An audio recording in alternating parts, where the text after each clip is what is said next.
thank you all for coming out. You know, I was reasonably happy today until I, discovered the dirty tricks that were going on, and people spreading rumors that I had dropped out, and that people should caucus for somebody else. I mean, do you think that that is something that's acceptable? No. That's one of the reasons that I got into this race, because, looking at the level of deceit and distrust that is going on in our country. And I believe so much in America. But for some reason, we have allowed things to slip. And it was Joseph Stalin who, I guess, put it very succinctly. He said, in order to destroy America, which he was quite interested in doing, but he said we were too strong, he said, you have to undermine three principles: their spiritual life, their patriotism, and their morality. And he said, if you can undermine those things, America will collapse from within. Well, we're in the process of collapsing from within if we continue to accept deceit and dirty tricks and lies. And people who do that are still viable candidates for President of the United States, and we accept it. That's the problem that's going on. In the Bible, in Proverbs, it says, if the king listens to lies, all of his servants are wicked. In other words, if you permit that kind of thing to go on, pretty soon everybody starts doing it. And that's what's going on in our society right now. However, I think we can still fix it. I think we, the people, are the ones who have the responsibility and the ability to fix it. Our system was created in a way that we would be the final arbiters of what kind of nation we were going to have. And it means that people have to be very active. People have to be very informed so that they can't be manipulated. You look, for instance, at our financial condition right now. It concerns me mightily because of the future. For our children, our grandchildren, all the ones who are coming after us, what can they expect? This is going to be the first generation in our history expected to do worse than their parents. And that's the beginning of the decline. It's going to continue on and on unless we intervene. And we can't just play around the edges. We have to do something major to stop this. What Italy did, they were in the same shape as Greece a few years ago. And Italy decided to raise the retirement age, because everybody in Italy was retiring early, and to cut the benefits. Now, nobody was real happy with that, but it kept them from going off the fiscal cliff. And now people have adjusted to it. The longer you wait to make the adjustments, the more draconian those adjustments have to be. And this is the kind of thing that we have to begin to think about now. We are passing on to those who come after us what is now a $19 trillion national debt. Next year, this time, it'll be $20 trillion. That is a number that is too staggering to even comprehend. And yet, nobody is doing anything about it. It's continuing to go up. And this has been the case for quite some time now. Republicans and Democrats alike, they both keep it going. They're all part of this rotten system. And it's because they all have ties with special interest groups and billionaires who give out money, which is why I don't take money from those groups at all. We'll never do that under any circumstances. But when you owe this person this or this person this, you're not going to disassemble that rotten system. It's just not going to happen. And that's why there is a tendency to push those individuals who are going to be obligated in some way to the top. People like me who are total mavericks and will not participate, they're anathema. And you got to somehow get rid of them. You have to ignore them. That's why from the beginning of my campaign, they try to write my obituary every week. You know, he's gone. Okay, he's gone finally. You know, I remember, you know, one Saturday Night Live, they did 4 segments on me. They never do 4 segments on one person. They thought they had me. I was gone, and then they turn around and he's back. You know?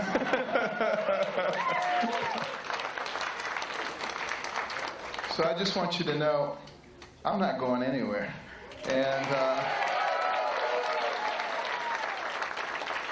you know, this latest set of dirty tricks just intensifies, you know, my desire to work extremely hard to break down the ugliness in this system and bring it back to we the people, with we the people at the pinnacle and the government below us, to facilitate life, liberty, and the pursuit of happiness.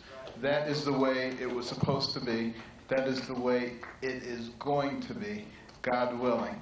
Because I don't believe that God is going to forsake the prayers of the millions of people across this nation who are concerned about the direction of our nation.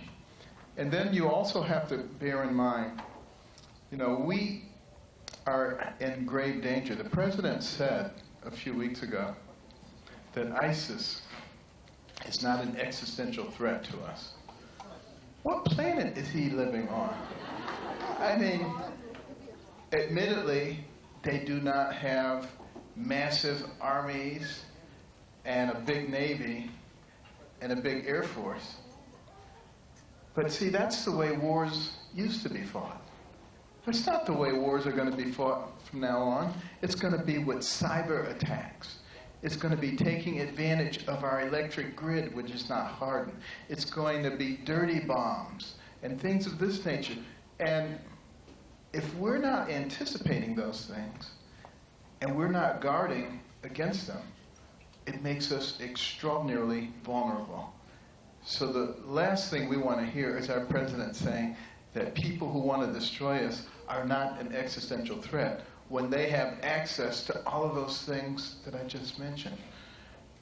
We, as a nation, if we want to protect our children and our future, have to understand that the radical Islamic terrorists must be destroyed. They can't be contained. They have to be destroyed. Because if we don't destroy them, they are going to destroy us. If you go back in the Bible and you look at the life of King David, he was a warrior. He went out and he destroyed, you know, various groups because they were evil. I was reading in the book of Samuel, 2 Samuel, or some might say 2 Samuel,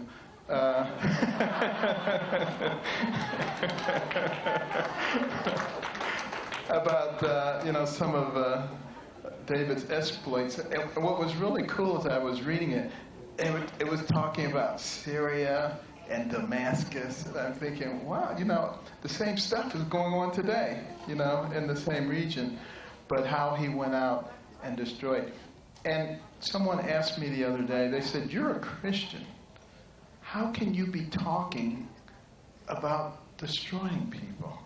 That's not consistent with Christian principles. And I said, is it consistent with Christian principles to sit there and let yourself be slaughtered? I don't think so. And particularly to be slaughtered by people who are evil, people who have evil intentions. What I would recommend to every American is that you read about Islam. Go and study the very beginnings of it with Muhammad in Mecca and how he lived at that time. Nobody liked him, by the way. He had an uncle who protected him. When his uncle died, he ended up moving to Medina up north, and that's where he established his armies. And he became the first caliph, and he had to have a caliphate, so that was the territories. And anybody who didn't believe as they believed belonged to something they call the kafir. And you could do anything you wanted to a member of the kafir. You could lie to them, you could cheat them, you could kill them, you could chop their head off, you could burn them, whatever. And it wasn't counted a sin for you. And if you in the process got killed, you became a martyr. And you went to heaven. And you got 72 virgins.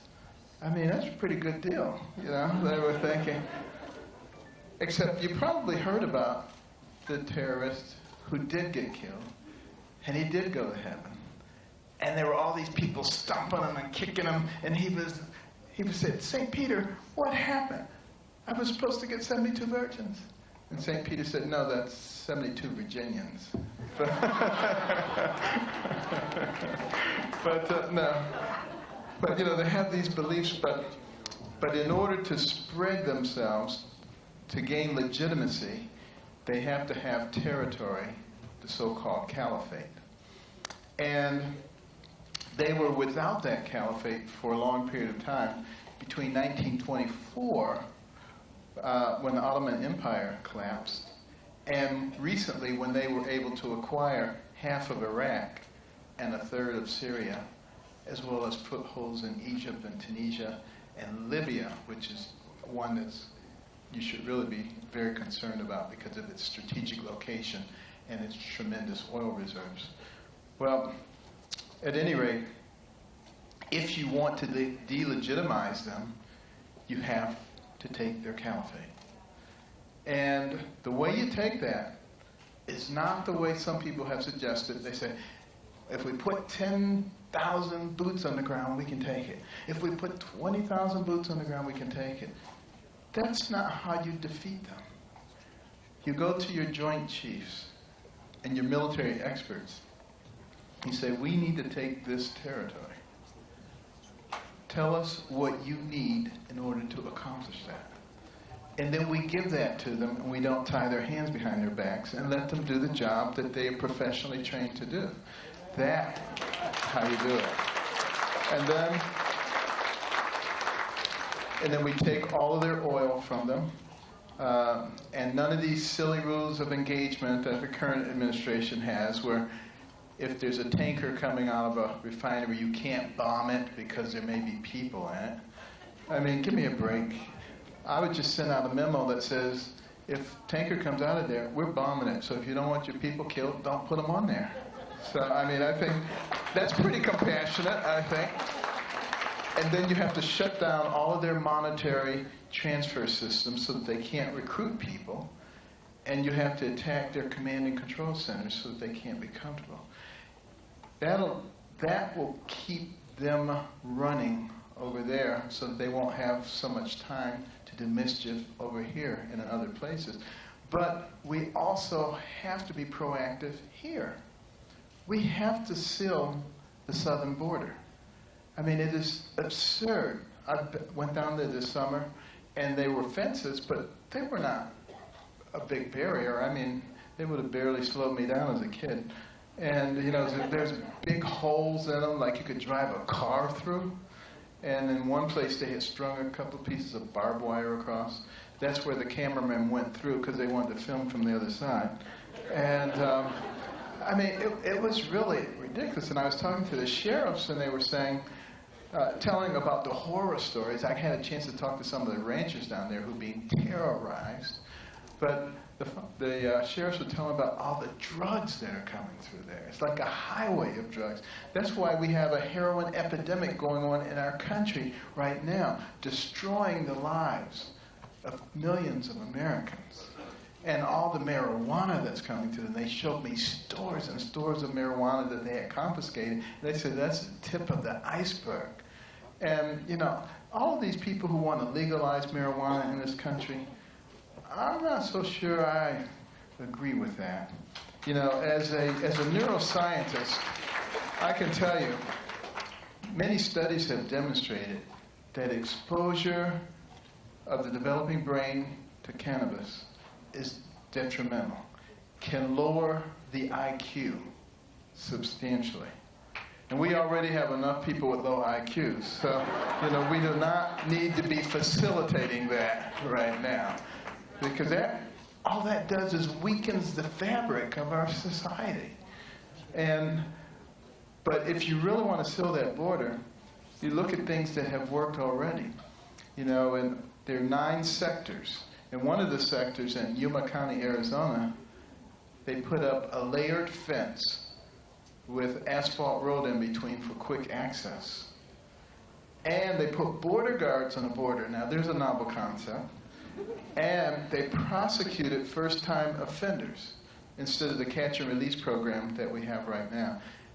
Doing that, they were able to stop 97% of the illegal crossings from Mexico into our country. 97%. Now, all you really have to do is do the same thing in all sectors, add motion detectors and drones for early detection. I think you could get up to 100%. And some people say, no, they'll just dig a tunnel underneath. No, they won't, because we have the kind of X-ray equipment that will allow us to see that if that's being done and to stop it. So it's not that we don't have the ability to do it. It's that our government does not have the will to do it. And in a Carson administration, we will do that in less than a year, and it'll be done. Now, the other thing you have to do is guard the Atlantic and the Pacific borders, and now the Canadian border as well, because, you know, they're bringing in 25,000 people from Syria, and I guarantee you they're going to be infiltrated with terrorists. I mean, for terrorists not to do that would be what I call terrorist malpractice. Of course, you know, you have an opportunity like that, of course you're going to infiltrate them with your people. But these are all things, again, that we can do. And then it is essential that we begin to teach the American people how to react if they are caught up in a terrorist situation, because Santa Bernardino will not be the last one by any stretch of the imagination. And we need to know what to do when that happens. When I was a kid, they used to have air raid drills. And when the alarm would go off, you knew time to duck and cover, you knew where you were supposed to go. Well, same kind of thing. Not duck and cover and get under the desk necessarily. But, you know, there are a number of options. And when we begin to train our people, they're going to be able to react in a much better way, and lives will be saved in the process. Certainly we shouldn't be doing what the Obama administration is advocating, and that is removing guns from law-abiding citizens. If anything, the government should be offering free gun safety classes and teaching our people what to do to protect themselves. And then we have to follow the internet traffic, see where it goes, and we have to be willing to arrest people who are doing things. You know, if somebody calls you Islamophobic, so be it. You know, we have to protect our people. And we should also be able to take down their networks with all kinds of cyber attacks. Anything that we need to do, shut down their servers. Some people say that's a dirty pool, but they're dirty people, so we can use dirty pool. It's not a problem. Anybody who's trying to hurt our people, you know, as far as I'm concerned, they don't get any rights if they're trying to hurt us. And then the other The other thing is that we must work with the imams and the clerics. They must help us find the radicalized elements. They must be on our side. If they're not on our side, then they're against us. And, we have to act accordingly.